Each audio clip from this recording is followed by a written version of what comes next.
En septiembre del 2011, en la Universidad de las Américas de Quito, la organización no gubernamental francesa Foro de Biarritz organizó un debate con los expresidentes Carlos Mesa de Bolivia, Ernesto Samper de Colombia y Osvaldo Hurtado del Ecuador sobre el tema América Latina, dos modelos, una sola región, dos sistemas. Este es un tema que no solo interesa a los países involucrados, sino a la comunidad internacional, como estamos viendo en estos días. Doctor Hurtado, buenos días, bienvenido a Contacto Directo. ¿Qué tal, Alfredo? Encantado. Igualmente. Doctor Hurtado, de acuerdo a su ponencia en ese debate, ¿cuáles son los dos sistemas políticos vigentes actualmente en América Latina? En la mayor parte de los países de América Latina rige la democracia de siempre. La democracia que conocimos desde niños, la democracia por la que ha luchado el Ecuador y América Latina contra las dictaduras a lo largo de la historia. ¿Y para qué voy a repetir cómo es esa democracia? Más bien quisiera hablar de la no democracia, que es lo que hay en el Ecuador, en Venezuela, en Bolivia y en Nicaragua. Antes, los golpes militares los daban los militares. También algunos civiles, pero excepcionalmente. Hoy, los golpes de Estado los dan los civiles. A mi manera de ver, el presidente del Ecuador dio un golpe de Estado cuando desconoció la Constitución bajo la cual fue elegido. Dio un golpe de Estado cuando convocó a una consulta popular prohibida en la Constitución. Cuando eliminó más de 50 diputados del Congreso Nacional y luego violentamente desalojó y destituyó a través del Congreso Nacional a los miembros de la Asamblea Constituyente. Creo que la ciencia política en América Latina tiene que reflexionar sobre esta nueva forma de destruir la democracia desde dentro, valiéndose de la Constitución, valiéndose de las leyes, valiéndose de las instituciones democráticas para organizar un poder absoluto, como es lo que hay hoy en Ecuador, y hay en Venezuela, y hay en Nicaragua, y hay en Bolivia. Ahora, precisamente por esas crisis recurrentes que ha sufrido América Latina, para todos los sistemas políticos rige la Carta Democrática Interamericana, aprobada por unanimidad en la OEA en septiembre del 2001, que establece principios fundamentales que son los que precisamente son los que se determinan si puede o no haber democracia en un país determinado. En síntesis, esos principios básicos, ¿cuáles son? Para que no se diga que solo depende de la opinión personal de una persona, sea un expresidente o académico, sino que son cosas que están escritas y aprobadas por todos los países soberanos de la región. Bueno, como usted sabe, el Estado, el Ecuador, está por sobre los gobiernos. Y el Estado, el Ecuador, firmaron un documento que se llama la Carta Democrática Interamericana.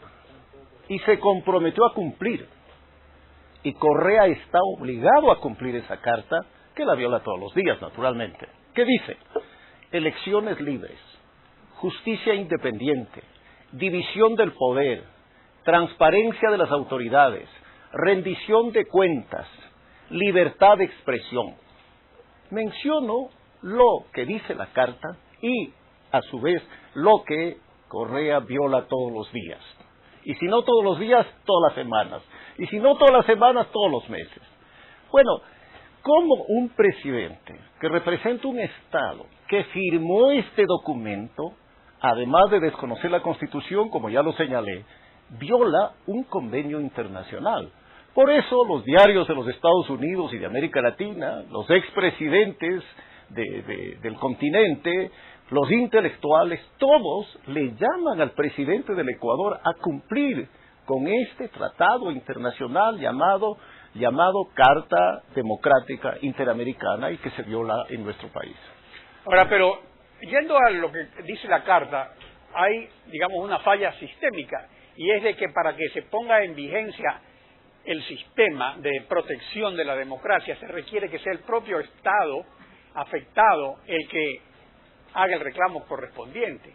Y en este caso, si es el jefe de Estado y de gobierno, porque en América Latina tenemos los sistemas presidenciales, no hay esta división, de que el jefe de Estado es una persona y el jefe de gobierno es otra, nos encontramos con una ineficacia de la Carta.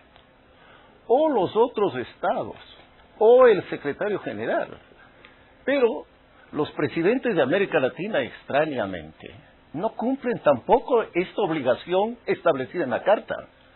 ¿Por qué? Porque, bueno, no quieren pelearse con el presidente de Venezuela, que es tan suelto de lengua, y con otros amigos de él que son igualmente y quizá más sueltos de lengua. Y lo mismo sucede con el secretario general de la OEA, que ha sido insultado y vejado por el coronel Chávez. Bueno, pero es que este es el problema de América Latina desde hace tiempo. Los presidentes latinoamericanos firman cualquier cosa que les ponen sobre la mesa. Quizá porque en su íntima conciencia saben que no lo van a cumplir. Ahora tenemos al presidente del Uruguay, por ejemplo, protestando con razón, porque Argentina, desconociendo el Mercosur, pone restricciones a las exportaciones uruguayas. Este es el drama de América Latina, ¿no? Este es el problema de la cultura regional. No existe una consistencia entre lo que dice la ley y la práctica política, entre los principios y las maneras de actuar. Y Correa es un ejemplo perfecto de todo esto que estoy describiendo. Ahora, volviendo al problema nacional y a este modelo que se aplica pues en los otros países que usted mencionó que son del Grupo ALMA, un punto fundamental de ese modelo autoritario es legitimarse mediante el voto popular. Entonces, en el área electoral específicamente, ¿cuáles son los elementos similares de este proyecto político? Pero es que una democracia es más que elecciones. El dictador libio fue elegido con el 80, el 90% de los votos. Y lo mismo el dictador de Siria y el dictador de Egipto. Y Stroessner y Somoza, que en América Latina, eran elegidos por una amplia mayoría de ciudadanos. La democracia va más allá. Y ya mencioné qué es la democracia y no lo voy a repetir. Pero toquemos el tema de las elecciones. ¿Qué acaba de hacer Correa? Convertir 40% de los votos en 60% de los escaños. Sí, ecuatorianos, cuando ustedes vayan a votar en las próximas elecciones, pueden ganar la elección, pero la pierden. Porque de acuerdo a la reforma electoral que acaba de hacer, 40% de los votos le van a dar al partido mayoritario el 60% de los escaños. Y los legisladores de Montecristi escribieron que hay que respetar el derecho de las minorías. Y los medios de comunicación van a estar prohibidos de informar sobre lo que dicen y piensan los candidatos, porque los medios de comunicación público pues darán la propaganda que hacen todos los días del presidente de la República. Bueno, elecciones de esta naturaleza hacen que el gobierno, a partir de ahora, ni siquiera en esa materia sea legítimo, porque ha manipulado las normas electorales para ganar.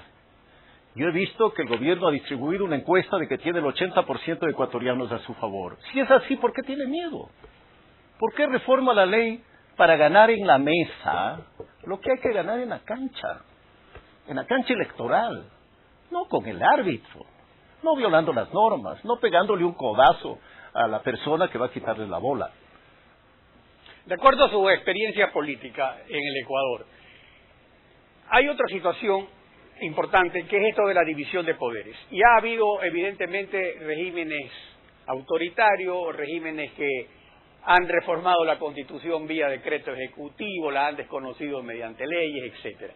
Pero en esto de los órganos de control, la función judicial, de repente, digamos que aparecía un juez, un contralor, o sea, alguien que por lo menos decía, espérese un momento, señor, esto no es así.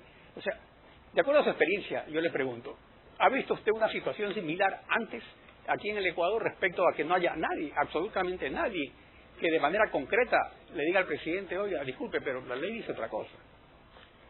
Yo quisiera repetir lo que ya he dicho varias veces. La justicia fue independiente, absolutamente independiente. Durante el gobierno de Roldós, de Hurtado, de Borja, de Sixto Durán, de Gustavo Noboa, de Maguad, fue independiente. Ha sido la excepción que la justicia sea manipulada por los jefes de Estado, por los presidentes de la República. Y sí es malo que la justicia se ponga a órdenes del presidente. Peor es que el presidente use la justicia para enriquecerse. Eso ofende al honor de la República, a la dignidad del Ecuador.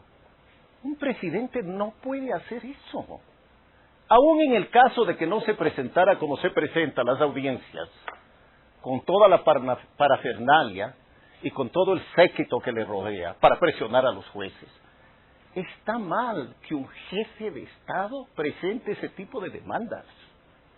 Eso no es honorable, eso no es honrado, eso no es digno. Bueno, usar la justicia para fines políticos sí es reprochable, pero usar la justicia para obtener $600,000 del Banco de Pichincha